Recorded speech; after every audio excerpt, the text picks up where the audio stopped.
Сегодня я расскажу вам о методах заработка на чеченских беженцах ингушами, которые так упорно выдают себя за святых, которые по доброте душевной помогали чеченским беженцам.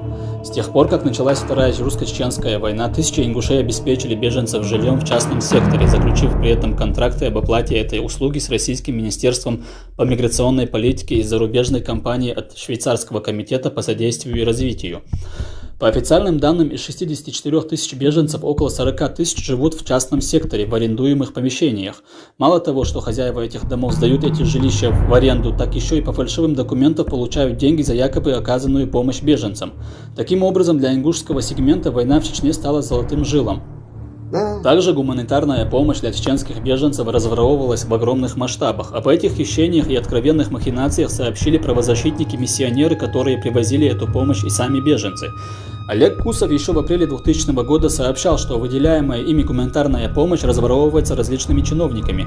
Перед этим утверждением найдены фактические доказательства сотрудниками контрольно-ревизионного управления при президенте России. Они проверили процесс распределения гуманитарной помощи и выделения денежных средств по линии МЧС и Федеральной миграционной службы чеченским беженцам, проживающим на территории Ингушетии.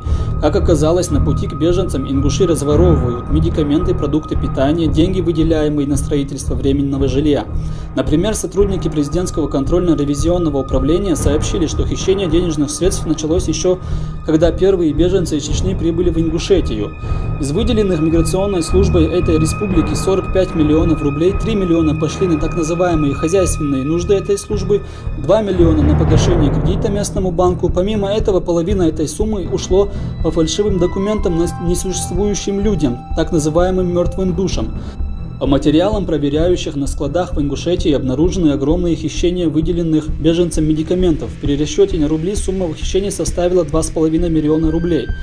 Также ингушские чиновники выдворили миссионеров из Саудовской Аравии, готовых помочь беженцам из Чечни, за отказ дать им часть гуманитарной помощи, за разрешение выдавать ее на территории Ингушетии, злорадствуя, предложив им делать это непосредственно в Чечне, где бушует война, после чего арабские миссионеры покинули Ингушетию.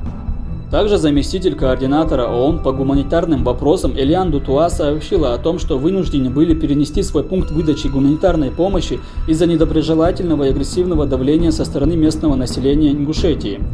Когда мы приехали в Ингушетию, рассказывает Малика Яхяева из Тангичу, то вынуждены были жить в бывшем свинарнике без каких-либо удобств и платили за это в месяц 500 рублей. После чего с огромным трудом мы нашли отдельную квартиру за $100 в месяц, добавляет она.